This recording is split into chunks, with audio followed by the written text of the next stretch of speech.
Magandang araw! Sa videong ito ay aming isasalaysay ang mga pangyayari sa Kabanata 8 na pinamagatang Maligayang Pasko. Ang mga tauhan sa kwento ay sina Huli, Tandang Selo, Basilio at Hermana Pencia. Narito din ang mga talisalitaan sa kwento. Sa pagmulat ng mga mata ni Huli ay napansin niyang madilim pa ang bahay, ngunit nagtitilaok na ang mga manok. Ang una niyang naisip ay baka sakaling ang birhen ay nakagawa ng himala.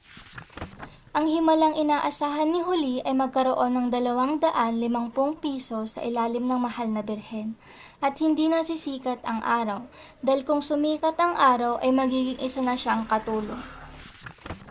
Si Huli ay bumangon, nag-cruise, nanalangin ng taimtim at nagtungo sa batalan.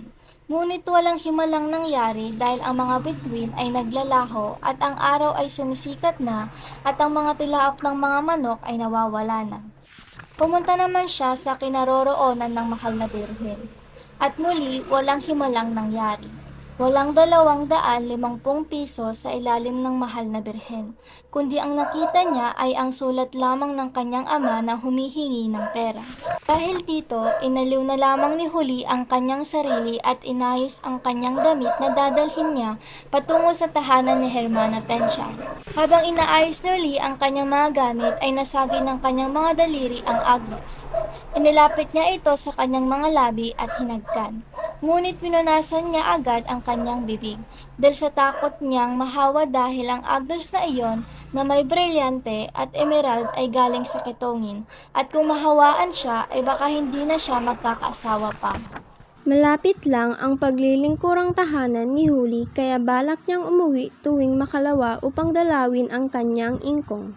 At tungkol naman kay Basilio ay matagal na niya nalalaman ang masamang lakad ng usap ng kanyang ama.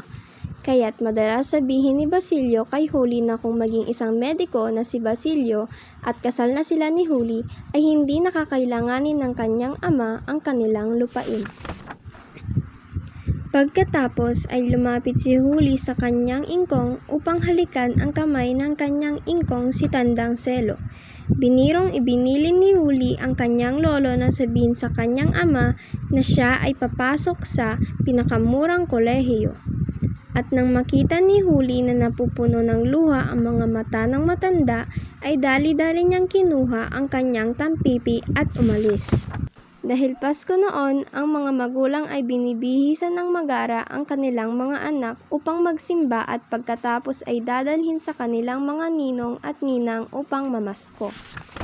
Kaya naman nagpunta sa bahay ni Tandang Selo ang kanilang mga kamag-anak upang mamasko, ngunit nang babatiin na niya ang mga ito, ay laking gulat niya na walang salitang lumabas sa kanyang bibig. Pinisil niya ang kanyang lalamunan, pinihit ang leeg at sinubukang tumawa, ngunit kumibot-kibot lamang ang kanyang mga labi. Ang ingkong ni Huli ay napiti. Mga aral.